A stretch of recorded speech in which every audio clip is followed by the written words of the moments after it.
So last time I reviewed the Rocky Horror Picture Show, which is of course a celebration of B-movie styles, and so that got me thinking of another B-movie style that also has a cult following.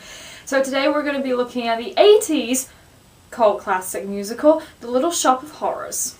For some people, The Little Shop of Horrors is more familiar as the B-movie released in 1960, written by Charles B. Griffiths, about a florist assistant who kills in order to feed a certain plant who eats human blood. It wouldn't be a surprise if Arthur C. Clarke's short story The Reluctant Orchid was an inspiration. And yes, I do mean the same Arthur C. Clarke who wrote the novel of 2001: A Space Odyssey. Mostly known for being filmed in a very short time, as in 2 days and 1 night, the movie has grown, no pun intended, a cult following and stars Jonathan Hayes, Jackie Joseph, Dick Miller, and a very young Jack Nicholson. And even Charles Griffiths provided the voice of the man-eating plant himself, and it's pretty enjoyable, so I would recommend it. But much like how I talked about the Lon Chaney film with the Phantom review, you probably want me to talk about the musical of Little Shop. Well, here we go. Released off-Broadway in 1982 with music composed by Alan Menken and book lyrics by Howard Ashman, who are known for working together on the music for Disney's Little Mermaid and Beauty and the Beast, the musical ended up being the highest-grossing production off-Broadway in history. Later, the film adaptation came along in 1986, directed by Frank Oz, who's mostly known as the voice of Yoda and several voices for the Muppets. And the movie was nominated for 2 Academy Awards for visual effects and original song Mean Green Mother from Outer Space. Muppets and princesses. It's a little Disney, don't you think? Actually, no. Little Shop of Horrors is pretty much a black comedy. But the biggest difference between stage and film was the ending. The stage show had a sadder ending for our 2 main leads, Seymour and Audrey, which was fine for the theatre audience, but when a test audience saw the original ending for the film... oh, they hated it! So much so that Oz and Ashman had to create an entirely different ending that was more, well, of a happy ending. Again! Disney much? Thankfully, audiences were much more accepting of this change, and it gained more positive reviews and grew a cult following, admiring the catchy songs, B-movie style campiness, but with a dark sense of humour. Sounds pretty similar to Rocky Horror. I mean, I could have easily done a movie battle, but I guess Little Shop of Horrors has more structure with your typical B-movie characters, like the hero, the lovers, the monster, etc.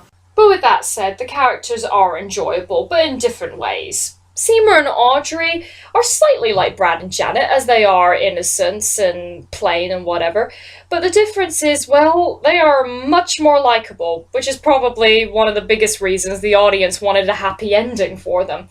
There's something about their innocence and awkwardness that just makes us want them to be together. You know they both like each other, but never say anything, but yet you understand why they don't, because of their personality and situations. But, oh, you just want them to be happy. It's not just their personalities, though. It also comes back down to the fact that they just want a simple life outside of Skid Row together, and that's about it. But, you know, that's really all they need. Especially when Audrey sings somewhere that's green. But much like Rocky Horror, we have a very over-the-top villains. But instead of a sweet transvestite, we have a man-eating plant and a dentist who's a sadist, who both give us such energetic and catchy songs. While Tim Curry's performance pretty much stole the show in Rocky Horror, Little Shop impressed audiences with visual effects for Audrey too, i.e. the plant. As CGI was not fully in function in the 80s, a lot of effects were of course puppetry, with different shapes and sizes showing the growth of the plant as the film continues.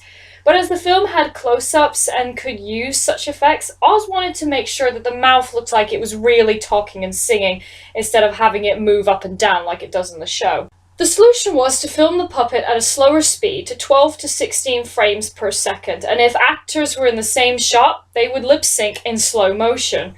When the film was sped up, the plant seemed to look more convincing, and some mechanics were used for eating scenes, and 60 technicians were needed to operate the final stage. Well, that must have been a really long day on the set. Honestly, it's hard to compare Little Shop with Rocky Horror, as they're both very similar but certainly have their differences. Both are fun and enjoyable with memorable characters, simple storylines, and of course, catchy ass songs. So I guess the best solution is watch them back to back and you can make up your own minds about them. Considering that Little Shop of Horrors was written by Alan Menken and Howard Ashman, that's gotten me thinking about Disney quite a bit. And how they've adapted their animation into Broadway shows. So I think I might actually do that in the next one. I'll see you later, guys. Bye.